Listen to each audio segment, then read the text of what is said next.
विकास नगर के ढकरानी क्षेत्र में धूल का कहर, फसलें बर्बाद, ग्रामीण हताश। देहरादून के विकास नगर के ढकरानी इलाके में स्टोन क्रेशरों की मनमानी से धूल का तूफान मचा हुआ है। ग्रामीणों का कहना है कि बिना स्प्रिंकलर और ग्रीन बेल्ट के चल रहे ये क्रेशर उनकी फसलों, मवेशियों और स्वास्थ्य को तबाह कर रहे हैं। आसन वेटलैंड और यमुना के करीब होने से पर्यावरण को भी बड़ा खतरा। देखिए रिपोर्ट। ये हैं ढकरानी के वो खेत जो कभी हरे भरे थे, अब धूल की सफेद चादर से ढके पड़े हैं।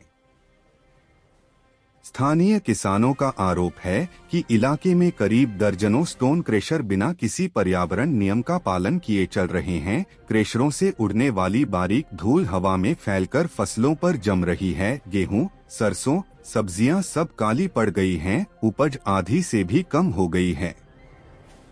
सभी फलदार पेड़ जैसे सीजन में होने वाले आम के पेड़ सूखकर मुरझा रहे हैं। और यहीं खत्म नहीं होता।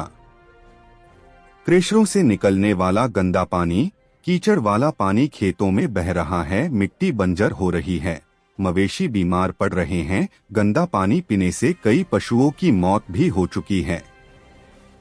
ग्रामीणों का सबसे गंभीर आरोप यह भी है कि पास में एक धार्मिक स्थल है जो कि गंगा मेवा बावड़ी के नाम से प्राचीन प्रसिद्ध मंदिर परिसर है, जहां से गंगा जल का स्रोत निकलता है। स्थानीय मान्यताओं और परंपराओं के अनुसार यह पानी गंगा का ही रूप माना जाता है। यह स्रोत सीधा किसानों के खेतों से होता हुआ बहता है और पहले जगह जगह छोटे छोटे स्रोत बनकर पानी उपलब्ध कराता था। पशु इसी पानी को पीते हैं और खेतों में काम करते किसान भी इसी से प्यास बुझा लिया करते थे। लेकिन अब क्रेशरों का वेस्टेज सीधे इसी स्रोत में डाल दिया गया है। नतीजा, जगह जगह से निकलने वाले ये छोटे पानी के स्रोत धीरे धीरे बंद होते जा रहे हैं। साफ पानी का रहना अब मुश्किल हो गया है, जिससे किसानों और मवेशियों की परेशानी और बढ़ती नजर आ रही है। यह क्षेत्र रामसर साइट, आसन वेटलैंड और यमुना नदी के बिल्कुल पास है, जहां एनजीटी और हाई कोर्ट के सख्त नियम हैं। नदी से 500 मीटर दूरी, ग्रीन बेल्ट, स्प्रिंकलर अनिवार्य। लेकिन ग्रामीणों का कहना है सब कुछ आंखों पर पट्टी बांधकर चल रहा है। 1.5 महीने पहले एसडीएम विकास नगर ने खुद निरीक्षण किया और कार्रवाई का वादा किया था, लेकिन आज तक किसी तरह की कार्यवाही नहीं हुई। ग्रामीण अब पूरी तरह हताश हैं। वे चिल्ला चिल्ला कर कह रहे हैं कि अगर जल्द कार्रवाई नहीं हुई तो उनकी जिंदगी मुश्किलों में पड़ सकती है। ढकरानी के किसान अब सिर्फ वादों पर भरोसा नहीं कर रहे। वह चाहते हैं कि धूल का यह कहर थमे, फसलें बचें, मवेशी सुरक्षित रहें, पानी के स्रोत बचें और उनका भविष्य बचे। प्रशासन की जांच और सख्त कार्रवाई पर सबकी निगाहें टिकी हैं। अब देखना यह है क्या इस बार वादे पूरे होंगे। देखिए, इसमें जो है उप जिलाधिकारी महोदय द्वारा टीम बनाई गई है, जिसमें खनन विभाग के अधिकारी हैं तथा तहसील से हमने न केवल ढकरानी बल्कि तहसील विकास नगर के अंतर्गत जो है जितने भी स्टोन क्रशर हैं सभी की जांच किए जाने के लिए हमने टीम बनाई है, जिसमें शीघ्र ही जो है जांच की जाएगी। और यदि कोई भी स्टोन क्रशर वगैरह जो है नियम विरुद्ध चलाए जा रहे हैं या मानकों के अनुरूप नहीं चलाए जा रहे हैं तो उनके खिलाफ फिर नियमानुसार कार्रवाई भी की जाएगी। सर, किसानों के संबंध में जो है टीम का गठन किया गया है।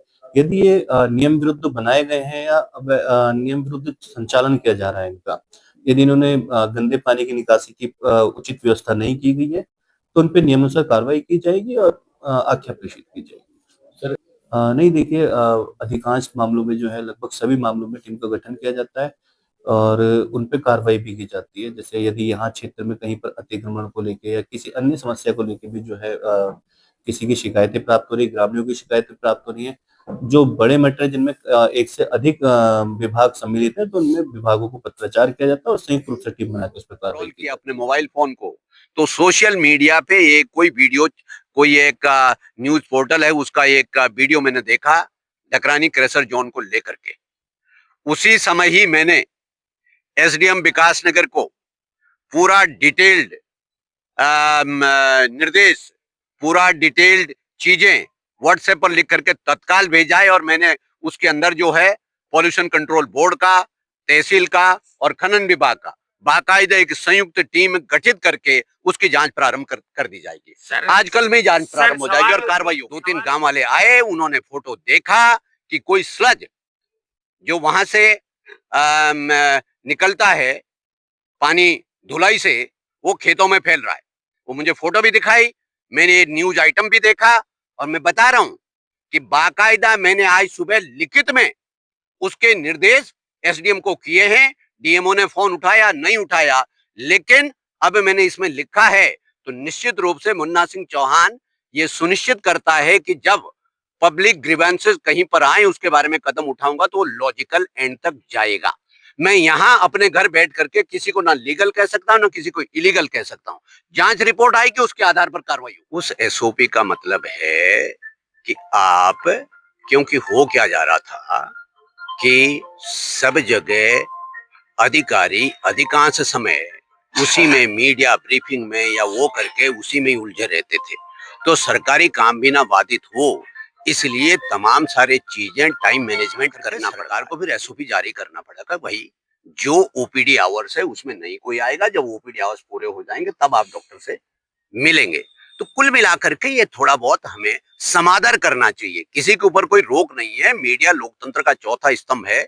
आप लोगों के माध्यम से ही हमने जन सरोकार की बातें आती है। अभी आपने ढकरानी की बात की, आपने उठाई, तो मैं आपका धन्यवाद तो कर रहा हूँ। हमारी फसलों का भी नुकसान होता जा रहा। दूसरा, हमारे जो है ना खेतों में पानी फिरता था, जो साफ पानी था बावड़ी का, वो पानी इतना गंदा हो गया जी। हमारी फसलों में जो है 4-4 इंच चढ़ गई जी उसकी मिट्टी, वो धुलाई की मिट्टी धोल के भेज रहे, वो बजरी का वो मिट्टी जो है सारी की सारी हमारे खेतों में बैठ रही है ना, हम फसल में उसको फेर सका पानी को, इससे हमारा इतना नुकसान हो रहा है। दूसरा, रास्ते के लिए हमारी दिक्कत होगी, रास्ते में चलने के लिए इतनी परेशानी होगी कि हम जाने के लिए भी परेशान कर रहे हैं वो लोग, भाई तुम्हारा कोई मतलब नहीं है, खेतवाड़ों का यहाँ कोई मतलब नहीं है। इस तरह से हमें बहुत ज्यादा परेशानी है जी। ये तो न जानबूझ कर कह रहे कि बंजर जमीन ना पड़ गई। आज भी उसकी बगल में देखो आप जाएगा, पूरी में फसल खड़ी बहुत अच्छी, वो 6 महीने के लिए उस जमीन को जो है बंजर दिखा देंगे, 6 महीने के बाद फिर उसमें क्रेशर लगाने चालू कर देंगे। अब इतने क्रेशर हो गए, पहले 1 लगे, 2 लगे, अब 24-25 क्रेशर हो गए जी। अब किधर को भी हमें जाने का रास्ता ही नहीं है, डंगरों को भी बच्चों को भी। जब इतनी धूल मट्टी हो रही है जी ये, तो आदमी कितनी सांस में घूट रहा होगा इसको। क्या क्या फसलें किसान द्वारा उगाई जाती है? सब, या गन्ना हो जी, गेहूं हो, धान हो, सब फसल नष्ट हो गई जी इससे, बाग बगीचे पूरे नष्ट हो गए इससे। इसको लेकर के आपने जो यहाँ का स्थलीय प्रशासन में क्या हमने सबके पास कर ली जी, एसडीएम साहब के पास भी गए, तहसीलदार के पास भी, कोई हमारी कोई सुनवाई नहीं कर रहा जी।